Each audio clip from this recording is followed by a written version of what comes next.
And welcome back, friends, for Reading Time with CJ. Thank you so much for joining me today so that we can read more books together. And today we have a really cool and awesome book all about our skin. Are you ready? All right. So this book is called Why Your Skin is Beautiful, written by Samantha Harris and Devon Scott, with Kenya Hamid, illustrated by Harriet Rodis.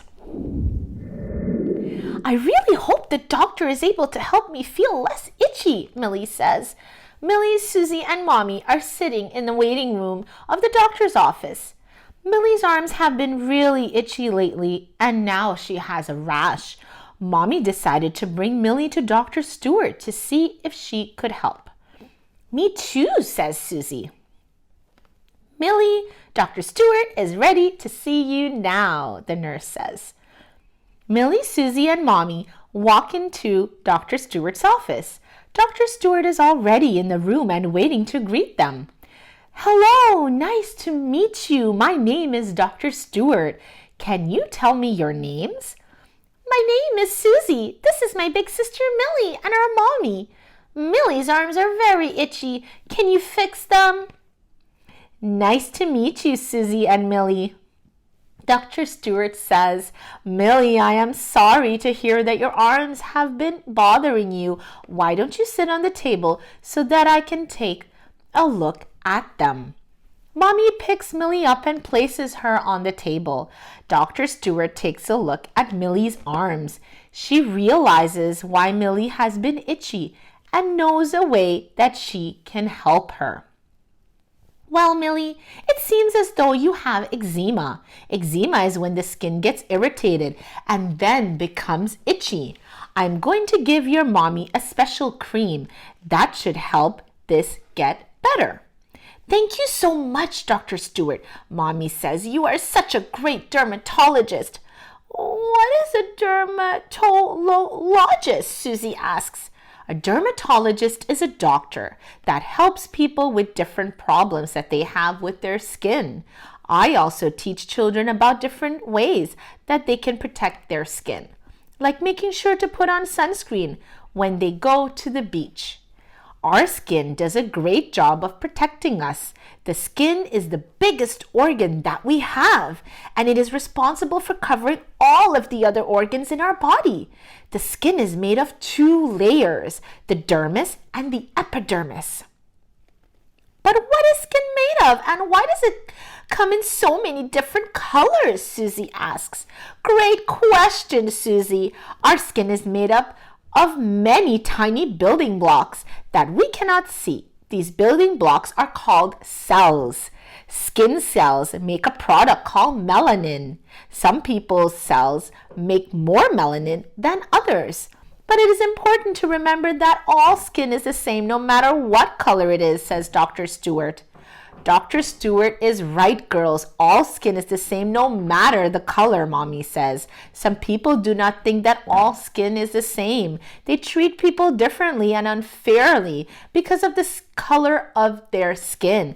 This is wrong. But why would anyone want to be mean to someone just because of their skin color? Suzie asks. Well, Suzie, there is something called race. A race is a group of people who have some things in common, such as their skin color and hair. There are many different races. Some people believe that one race is better than another. This is called racism. But I want you to know that each race is special, equal, and important. When racism is in someone's heart, they might do terrible things like not invite someone of a different skin color to play with them or call someone mean names because of how their skin or hair looks. Treating groups of people unfairly because of the color of their skin is wrong. If someone treats you that way, I want you to know that it is not your fault. You did nothing wrong. Your skin is perfect just the way it is, Dr. Stewart says.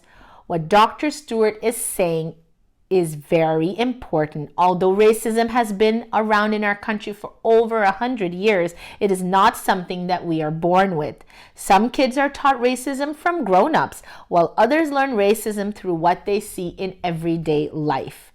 Well, if racism is something that is learned, can it be unlearned, Millie asks. That's a great question, Millie. Many people throughout our history, like Martin Luther King Jr., Rosa Parks, John Lewis, and Colin Kaepernick, have worked towards putting an end to racism. It is a hard thing to do, and we need everyone's help, both big and small. If we see someone treating others unfairly, we should tell them to stop and find an adult who can help, Mommy says. I understand, says Millie. I would never want anyone to be treated differently because of their skin color. That's awful. Thank you so much for giving my mommy the cream for my arms, Dr. Stewart, and for teaching us all about our skin. You're welcome, says Dr. Stewart. I want you to always remember that your skin is beautiful, Millie. Hey, what about my skin, says Suzie. Your skin is beautiful too, Suzie, Dr. Stewart says with a smile. Dr. Stewart, I am really happy that you can help Millie's arm stop feeling so itchy and that you are Millie's dermatologist, says Suzie. No, Dr. Stewart is a dermatologist, Suzie. You said it wrong, Millie says. It's okay, Suzie. I'm happy that I'm Millie's dermatologist too, Dr. Stewart says with a smile. Wow, girls and boys, what a very cool and awesome book. I hope you learned a little bit more about our skin today. And if you'd like to purchase this book, you can find the link in my description box below. Thank you so much for joining me, girls and boys, and I can't wait to see you again next time. Bye-bye.